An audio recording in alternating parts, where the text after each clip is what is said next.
بلوچستان میں ایسی بہت سی جگہیں ہیں جن میں قدرتی حسن، زراعت و زرخیزی، تاریخ و تہذیب اور جغرافیائی اہمیت یکساں موجود ہو۔ ایسی جگہوں میں سے ایک خضدار شہر سے تقریباً 70 کلومیٹر مشرق میں واقع کرخ ہے، جو بھلوں کے قریب اپنے وجود کا اعلان کرتا ہے۔ بھلوں کی اہمیت ایک سیاحتی مقام کے حوالے سے پہلے سے ہی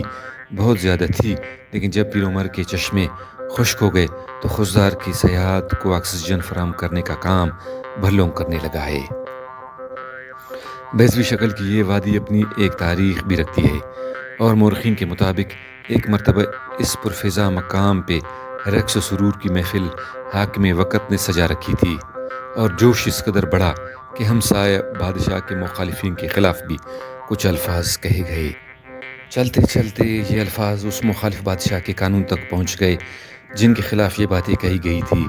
جس پر وہ سیخ پا ہو گئے اور بھرپور تیاری کے ساتھ حملہ ور ہو گئے، جس کی وجہ سے بھلوں پر اس کا قبضہ ہو گیا، اور آہستہ آہستہ اس قبضے کا دائرہ کار بڑھ کر پورے کرخ کو اس میں شامل کر لیا۔ خود کرخ کے اندر موجود 15 تک قدیمی ٹیلے کرخ کی عظمت رفتہ کے وہ گواہ ہیں جو آج بھی ماہرین کے نزدیک سچے اور مضبوط گواہی دیتے ہیں۔ کل کرخ تہذیبی اور تاریخی طور پر ایک عظیم شہر تھا، تو آج کا کرخ قدیمی حسن کا ایک ایسا پیمانہ ہے جو ہر ایک کو متاثر کرتا ہے۔ کہیں بھلوں کے چشمے ہیں تو کہیں اوزانوں کا آبشار، کہیں پیر ابراہیم کو دیکھنے کے لیے آنکھیں بے چین رہتی ہے تو کبھی اوزانوں جانے کے لیے دل مچلتا ہے۔ ان سیاحتی مقامات پر ہزاروں سالوں سے پڑی گمنامی کی موٹی چادر اب آہستہ آہستہ ہٹ رہی ہے، اور کرخ خضدار اور جھالاوان کے لیے ایک خوبصورت تاثر ملک بھر میں پھیلا رہا ہے۔ قدرت نے جہاں کرخ کو ماحولیاتی حسن سے نوازا ہے، وہاں اس کی مٹی میں بھی زرخیزی بھر دی ہے۔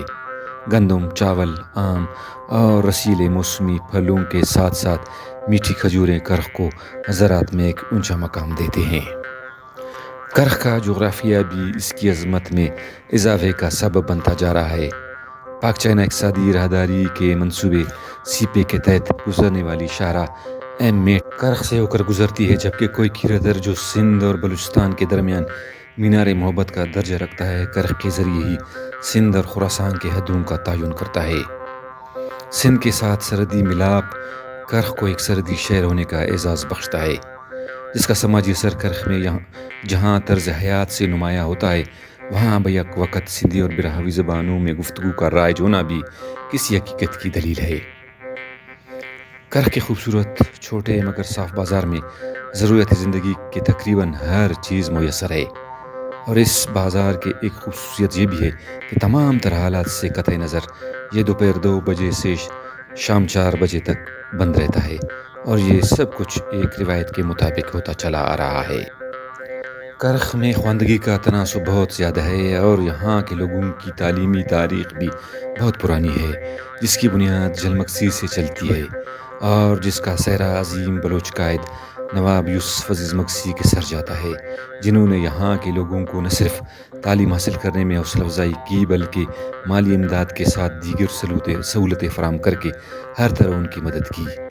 اس لیے نہ صرف یہاں پر خوشحالی زیادہ ہے بلکہ اہلیان کرخ اعلیٰ اخلاق، شیرین گفتاری اور میزبانہ طرز عمل اپنا کر اپنی سماجی معمولات اور اقدار کو آج بھی زندہ رکھے ہوئے ہیں۔ اس لیے وادی کرخ اور باسی کرخ ملک بھر سے آنے والے سیاحوں کے لیے ہر وقت اپنے باہوں کے ساتھ اپنے دل بھی کھولے رکھتے ہیں۔